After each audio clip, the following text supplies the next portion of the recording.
You've had a dog your whole life, maybe a cat, maybe a goldfish if your parents were cruel. And somewhere in the back of your head you think, this is just how it's always been. But here's the thing nobody tells you. Every single pet you've ever owned was once a wild, terrified animal that wanted nothing to do with us.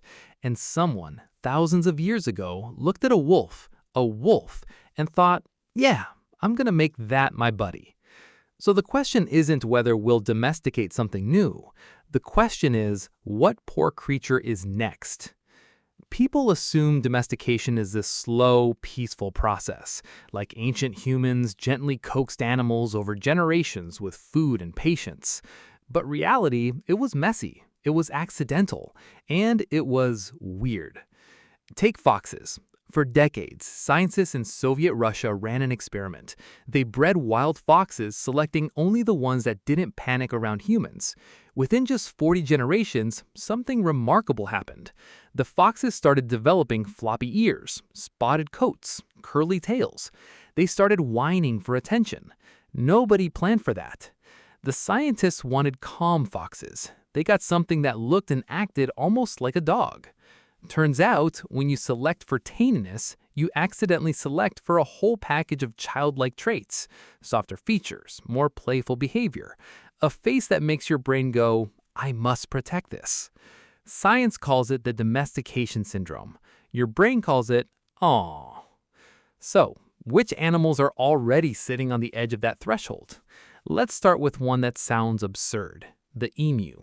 People laugh, but emus are already being farmed. They're curious, they recognize individual humans, and they form bonds with caretakers. Everyone thinks they're just giant angry birds with terrible attitudes. But in farm settings, emus raised from birth show attachment behaviors strikingly similar to early-stage domestication in birds like geese. They're not there yet, but they're closer than you'd expect. Then there's the octopus. Now this one is genuinely wild to think about. Octopuses are already being studied for aquaculture, farming them at scale. And they are terrifyingly intelligent. They use tools, they play, they recognize individual human faces and hold grudges. One octopus at a New Zealand aquarium used to squirt water at a specific staff member it didn't like, consistently. That's not instinct, that's personality. The problem with octopuses isn't intelligence. It's that they're solitary, they eat each other, and they live maybe 1 or 2 years. Domestication requires generations. Hard to build a relationship across history with an animal that dies before it even meets its own children. But here's the dark twist. We might not need generations anymore. With genetic editing, with controlled breeding programs, with what we learned from those Russian foxes, the timeline for domestication is shrinking. What took dogs 15,000 years might take us 200. And that's where it gets uncomfortable. Because the real answer to what animal will we domesticate next might not be an emu or an octopus.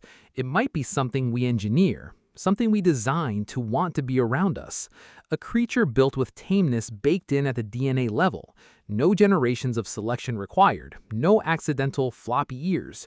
Just deliberate dependence. And you have to ask yourself, is that domestication or is that something else entirely?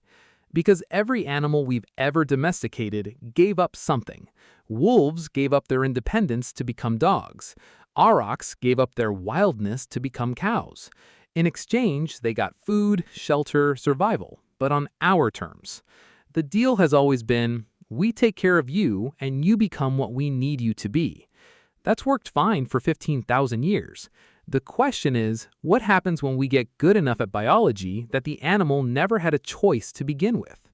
We like to think domestication is a partnership, but maybe it always was just us deciding, you, yes you, you're going to learn to love us.